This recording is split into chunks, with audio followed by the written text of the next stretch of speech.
All right, let's move on to London After Midnight. This is also 1927, which is also known as The Hypnotist.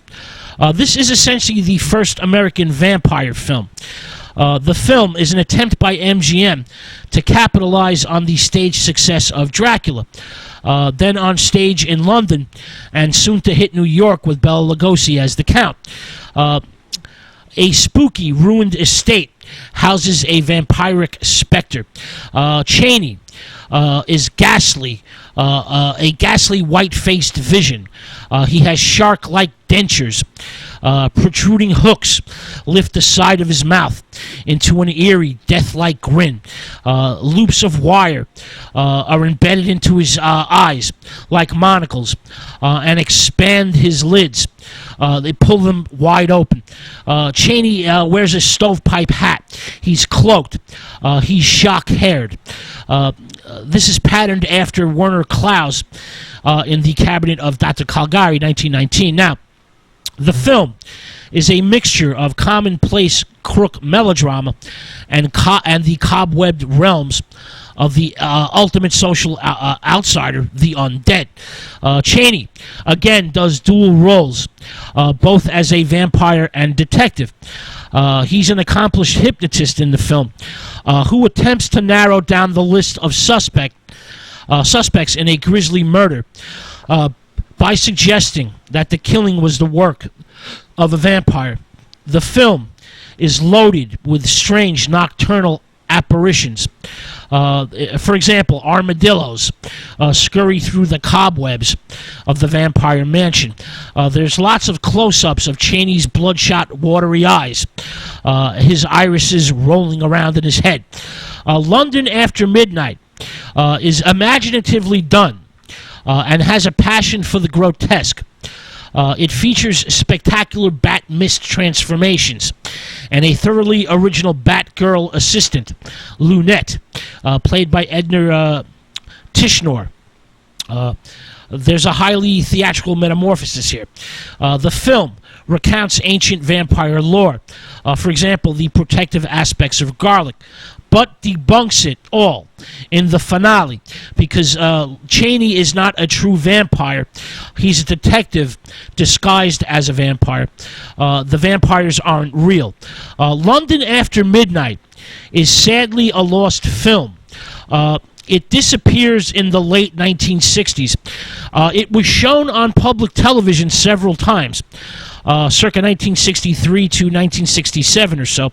And yes, I saw the movie as a child with my dad. PBS used to show silent movies every Saturday night.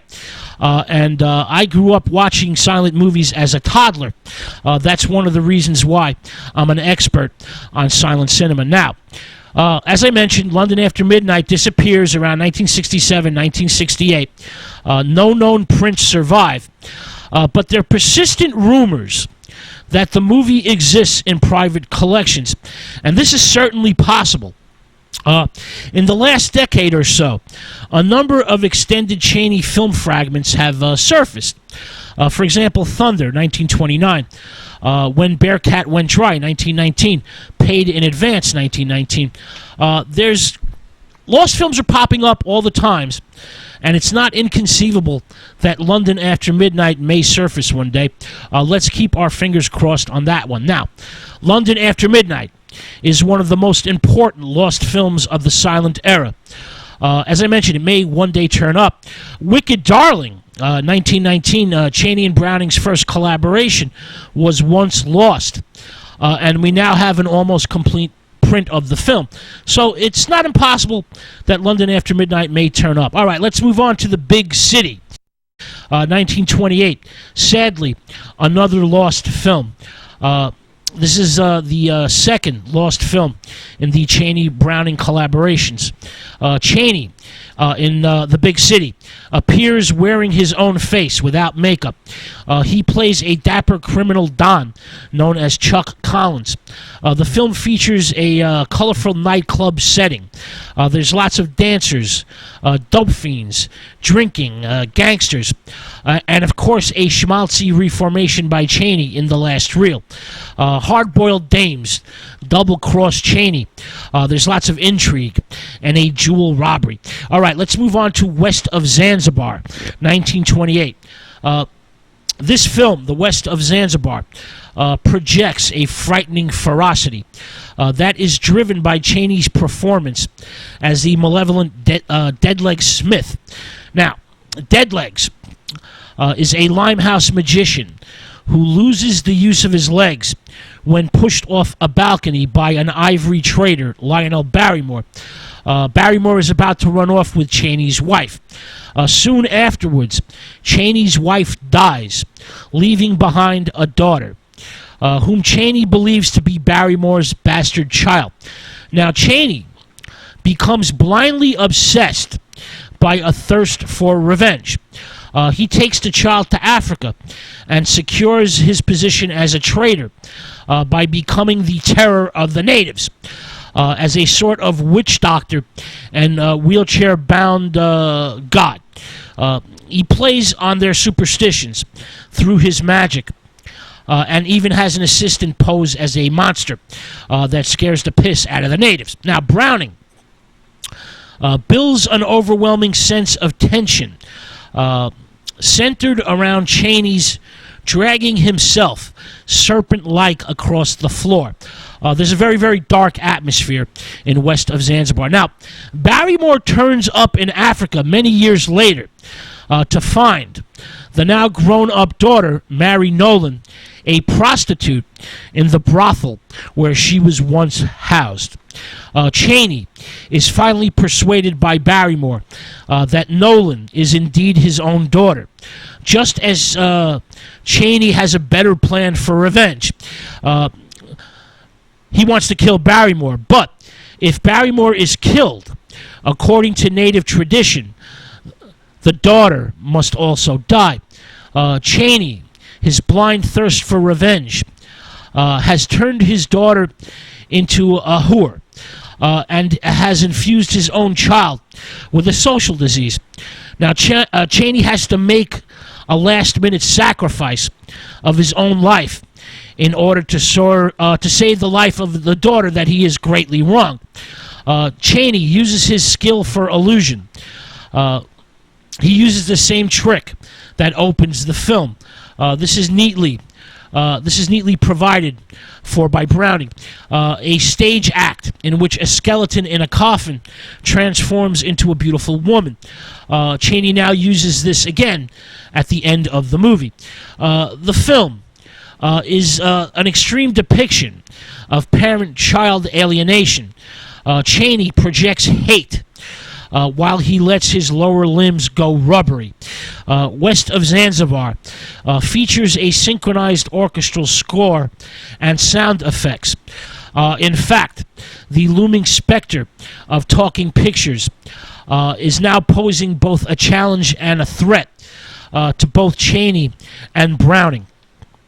All right, let's move on to Where East is East, 1929, their final film together and the culmination of the Browning-Chaney artistic collaborations. The film looks backward to project the storyline. It's essentially a retread of characters and plot devices from their earlier films together. Chaney gives another striking performance as Tiger Hayes. Tiger Hayes is a wild animal trapper. He wears his resume on his face. He has a puckered skin. He's hideous to behold because of the many maulings that have scarred him. But he has a deep inner soul and a heart of gold. The apple of Tiger Hayes, Chaney's eye, is his daughter, played by Lupe Velez, who would become famous in the Mexican Spitfire series of films in the 1930s. She was in fact married to Johnny Weissmuller and would commit suicide in a most unique manner.